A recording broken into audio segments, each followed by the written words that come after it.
ಭಕ್ತಿಯಲ್ಲಿ ಶಕ್ತಿಯನ್ನ ಕಂಡ ಪುಣ್ಯಭೂಮಿ ಭಾರತದ ಪರಮ ಪವಿತ್ರ ಪುಣ್ಯಕ್ಷೇತ್ರಗಳಲ್ಲಿ ಒಂದು.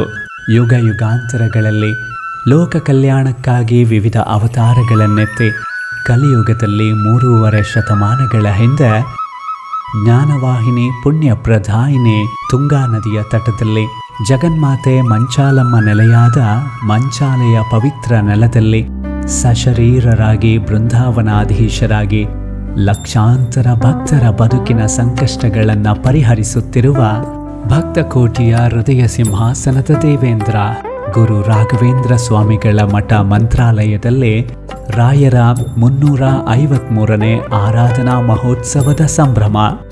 ಇದೇ ಆಗಸ್ಟ್ 18ರಿಂದ ಆಗಸ್ಟ್ 24ರವರೆಗೆ ಶ್ರದ್ಧಾ ಭಕ್ತಿಯ ಧಾರ್ಮಿಕ ವಿಧಿವಿಧಾನಗಳು, ಉತ್ಸವ ಮಹೋತ್ಸವಗಳು, ಅಂತಾರಾಷ್ಟ್ರೀಯ ಖ್ಯಾತಿಯ ಕಲಾವಿದರಿಂದ ಭಾರತದ ಪರಂಪರೆಯ ಹೆಮ್ಮೆಯ ಸಾಂಸ್ಕೃತಿಕ ಕಾರ್ಯಕ್ರಮಗಳು, ವಿವಿಧ ಕ್ಷೇತ್ರಗಳ ಸಾಧಕರಿಗೆ ರಾಘವೇಂದ್ರ ಅನುಗ್ರಹ ಪ್ರಶಸ್ತಿ, ಸಮಾಜದ ವಿವಿಧ ಕ್ಷೇತ್ರಗಳ ಗಣ್ಯರ ಉಪಸ್ಥಿತಿಯಲ್ಲಿ ಸದ್ಭಕ್ತರ ಸಮಾಗಮದಲ್ಲಿ ಸಂಭ್ರಮದಿಂದ ಜರುಗಲಿದೆ.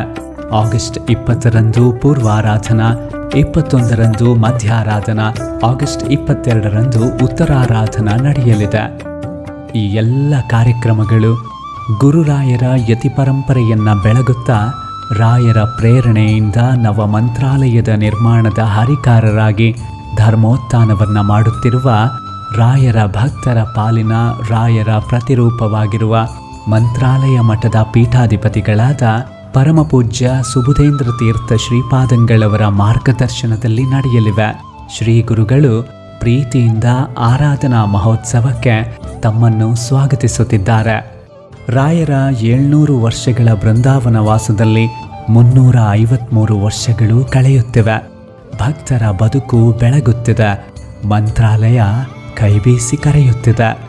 ಮಂತ್ರಾಲಯಕ್ಕೆ ಬನ್ನಿ, ಆರಾಧನಾ ಮಹೋತ್ಸವವನ್ನು ಕಣ್ತುಂಬಿಸಿಕೊಂಡು ರಾಯರ ಅನುಗ್ರಹಕ್ಕೆ ಪಾತ್ರರಾಗಿ.